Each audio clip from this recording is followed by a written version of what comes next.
기도합니다.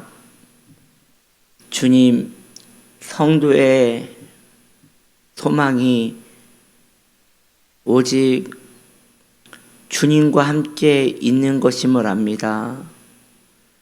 그런 날이 속히 왔으면 좋겠습니다. 주님, 그 누구도 주님과 나 사이를 방해하지 않는 그런 날이 왔으면 좋겠습니다. 이것이 모든 성도의 소망이오니 내 맘에 주여 소망 되시옵소서. 예수님의 이름으로 기도드립니다. 아멘. 하나님 말씀 출애굽기 6장 8절. 내가 아브라함과 이삭과 야곱에게 주기로 맹세한 땅으로 너희를 인도하고 그 땅을 너희에게 주어 기업을 삼게 하리라. 나는 여호와라 하셨다 하라. 아멘. 오늘 말씀의 제목, 기업을 삼게 하리라. 기업을 삼게 하리라 라는 제목으로 하나님 말씀 전합니다. 하나님께서는 모세에게 말씀하십니다. 내가 그 땅을 너희에게, 이스라엘 백성들에게 기업으로 삼게 해 주리라 라고 하십니다. 사랑하는 성도님들이요, 성도의 기업이 무엇일까요? 부동산입니까? 성도의 기업이 혹 나의 자녀입니까? 아니면 내 몸 하나 잘 챙긴 건강입니까? 아니면 나의 통장입니까? 성도의 기업이 무엇입니까? 저는 오늘 성도의 기업이 오직 우리 하나님이심을 먼저 여러분들에게 알려드리고 이 말씀을 시작하려 합니다. 다시 여러분들에게 말씀드립니다. 성도의 유일한 기업은 하나님이십니다. 한번 따라해 볼까요? 나의 기업은 하나님이십니다. 나의 기업은 예수 그리스도입니다. 나의 기업은 성령 하나님입니다. 제가 많은 기업 중에 하나가 하나님이라 방금 말했나요? 아니지요. 많은 기업 중에 하나가 아닌 유일한 기업이 바로 우리 하나님이십니다. 성도의 유일한 기업은 오직 하나님이어야만 합니다. 물론 성도가 이 땅에 살고 있잖아요. 육신은 어쨌든 이 땅에 살고 있잖아요. 그러니 무엇을 먹을까 고민해야죠. 어떻게 살아갈까 고민해야지요. 사도 바울 선생님은 말합니다. 일하기 싫은 자는 먹지도 말라고까지 얘기합니다. 그렇습니다. 그러니 이 땅에서도 충성해야 하고 이 땅에서도 열심히 성실하게 살아야 하는 것은 맞습니다. 고민도 해야 하고요. 피 터지게 경쟁도 하셔야 합니다. 노력해야 돼요.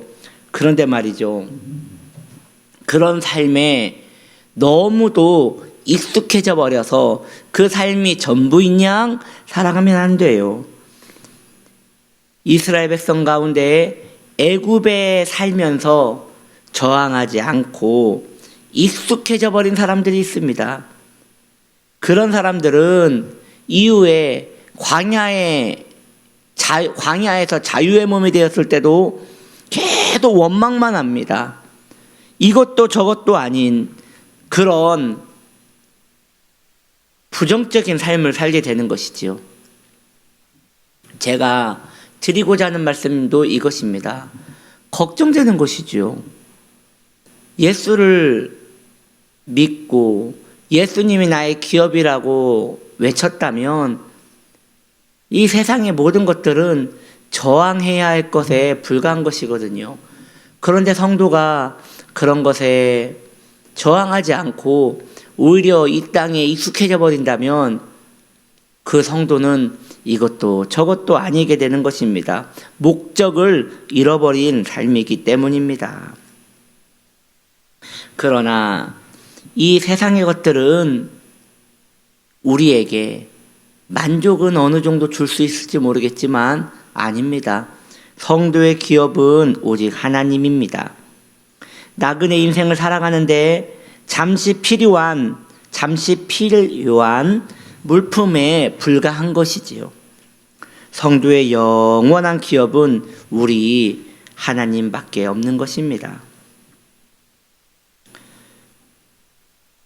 그러므로 성도는 훈련해야 돼요. 성도는 훈련해야 합니다. 물론 훈련하지 않고 저절로 되면 좋은 것이겠으나 여튼 훈련해야 합니다. 무얼 말입니까? 다른 것 아닌 하나님 한 분만으로 만족하는 일에 대한 영성 훈련을 여튼 하셔야 합니다. 그래서 여러분, 그 초대교회 그 시대 때 사람들은 그렇게 수도원 같은 데를 좋아했어요. 이후에 인생의 어느 정도 삶을 산 다음에는 자기의 삶을 정리하고 수도원으로 들어가 버린 것이지요. 왜 그들이 그렇게까지 했을까요? 이 세상에서 적응이 안 되는 거예요. 이 세상에서 도저히 이 세상과 하나님 사이에 양다리를 거치면서 경건하게 산다는 것이 얼마나 어려운 일인지 알았기에 그냥 다 버리고 수도원이나 기도원 같은 데로 들어가서 거기서 하나님을 바라다가 여생을 마친 것이지요. 물론 저는 그러한 생각에 동의는 하지 않습니다. 왜냐? 뭔가 회피하는 거잖아요. 그런 삶은 어찌 보면 자원하여 하나님을 찾는 것이 아닌 강압에 의한 자기의 속박에 가까운 것이기 때문에 그건 건강한 신앙생활은 아니라고 생각합니다. 그러나 그들이 무엇을 말하고 있는지는 알 것 같지 않아요? 그만큼 이 세상에 살면서 하나님 경외하기가 매우 어렵다는 것입니다. 그러므로 저절로는 안 되는 것이에요. 훈련해야 하고 깨어 있어야 하는 것이지요. 아이에게 초콜릿을 주면서 밥을 먹으라고 하면 아이는 밥을 먹지 않습니다. 혹 먹더라도 억지로 정말 안 이쁘게 밥을 먹지요. 그럼 아이를 어떻게 훈련해야 할까요? 여러분들도 잘 아실 것입니다. 아이에게 밥과 반찬 외에 간식을 멀리 하게 하는 것이에요. 처음에는 간식이 먹고 싶어 짜증을 내더라도 시간이 지나면 아이는 자연적으로 배가 고파서 건강에 좋은 식탁을 가까이 대하게 될 것입니다. 성도도 마찬가지예요. 하나님은 가까이 할수록 건강하고 맛있는 건강한 우리의 식탁이 되십니다. 그러나 세상의 즐거움을 가까이 하다 보면 하나님에 대한 즐거움을 곧 성도는 잃어버리게 되는 것이에요. 그러면 어떻게 성도가 훈련해야 합니까? 쉽진 않을 거예요. 그러나 의도적으로 세상을 멀리 하셔야 합니다. 언제까지요? 하나님이 좋아질 때까지 말입니다. 하나님은 건강한 식탁이시니 분명 세상을 멀리하면 그분이 참된 성도라면 하나님을 더 많이 사랑하게 될 것은 분명한 일이기 때문입니다. 이런 훈련은 성도의 신앙생활에 큰 유익을 가져다 줍니다. 그 신앙은 강건하여질 것이고 세상의 즐거움에 빠지지 않을 것이며 고품 있는 성도가 되어질 것이기 때문입니다. 하나님을 기업으로 삼으십시오. 기업을 가지기 위해서는 노력이 필요하지 않습니까? 그 일이 자신에게 가장 소중한 일이 되어야 그것이 자기의 기업되는 일입니다. 그렇게 믿음의 도전을 매일매일 하는 것이에요. 다시 말씀드리지만 어렵지요. 이 세속의 삶을 살면서 경건한 삶을 산다는 것은 참 어렵지요. 하나님을 기업 삼는다 하면서도 하나님만 기억하는 것은 참으로 어려운 일입니다. 참 아이러니하지 않습니까? 성도는 주님을 위하여 존재하는 삶인데 말입니다. 주님을 위하여 존재하는 삶인 성도에게 주님만 생각하라는 게 왜 이렇게 무리한 요구가 되는 것입니까? 어찌하여 그런 것입니까? 원래 그런 것입니다. 원래 힘든 것이에요. 그래서 자원하여 모든 것을 버리고 주님을 따라가면 좋겠지만 그게 쉽지가 않습니다. 그러면 때로 훈련을 통하여 자기의 삶을 하나님 앞에 기부스를 해서 뼈를 고정시켜버리듯이 내 영성을 하나님을 향한 삶으로 이렇게 기부스해버리는 삶도 필요한 것입니다. 그렇게 해서 자연적인 습관이 되면 하나님을 찾는 데 큰 도움이 되기 때문이지요. 그렇게 살아가기 원합니다. 그러나 여기서 중요한 거 내가 선택해야 합니다. 누군가가 강제로 해서는 그것은 따라가지도 않고 따라가도 불행합니다. 내가 선택해야 합니다. 내가 하나님이 필요하다는 걸 알고 하나님을 기업 삼기로 결정하고 내가 주체적으로 하나님을 선택해야 합니다. 그렇게 살아야 행복한 성도가 되는 것입니다. 말씀을 정리할게요. 하나님께서는 우리에게 말씀하십니다.